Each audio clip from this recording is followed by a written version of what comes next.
তোমরা জানো কিছুদিন আগে মৌসুমী আইল্যান্ড থেকে ফিরেছি, আর আজকে সকালবেলা গাড়িটা বের করেই দেখি, তারপর দেখছি যে এই গাড়ির যে হর্ন আছে, গাড়ির হর্নে দেখি সাউন্ডটা কেমন কম কম মনে হচ্ছে। বুঝতে পারছিলাম না কেন, তোমাদেরকে দেখাই, এদিকে আসো। তোমরা জানোই যে আমার গাড়ির হচ্ছে ডুয়েল হর্ন, এই একটা হর্ন, এই একটা হর্ন, ঠিক আছে। এবার এক হর্ন বাজছে একখানাই, এখানে দেখো তার কারণ, এই দেখো মানে তারটাই কেটে গেছে।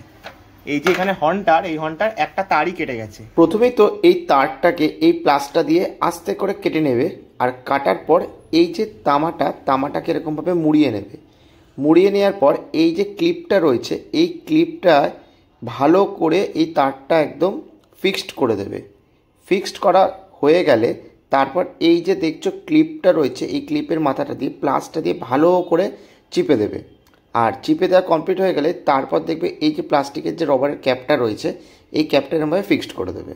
আর ফিক্সড হয়ে গেলেই এখানে দেখবে কিছু হর্নের এখানে তামা লেগে রয়েছে, তামাটাকে একদম পরিষ্কার করে নেবে। পরিষ্কার করে তারপর তোমরা এই যে ক্লিপটা রয়েছে, এই ক্লিপটা এখানে ভালো করে একদম টাইট করে ফিক্সড করে দেবে। ফিক্সড করে দিলে কমপ্লিট কাজ। এখন দেখলে যে গাড়ির এই একটা হর্ন কি করে লাগাতে হয়, আর এখন সাউন্ডটা শোনো। এবার তোমরা আগের হর্নটা আর এখনের হর্নটা শোনো।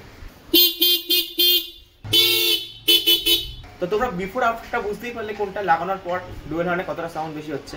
তো এরকম ভিডিও দেখতে চাইলে অবশ্যই এটা লাইক করে দিও, চ্যানেল সাবস্ক্রাইব করে দিও, আর একটা ভালো কমেন্টও করে দিও। আজকের জন্য টাটা, বাই বাই।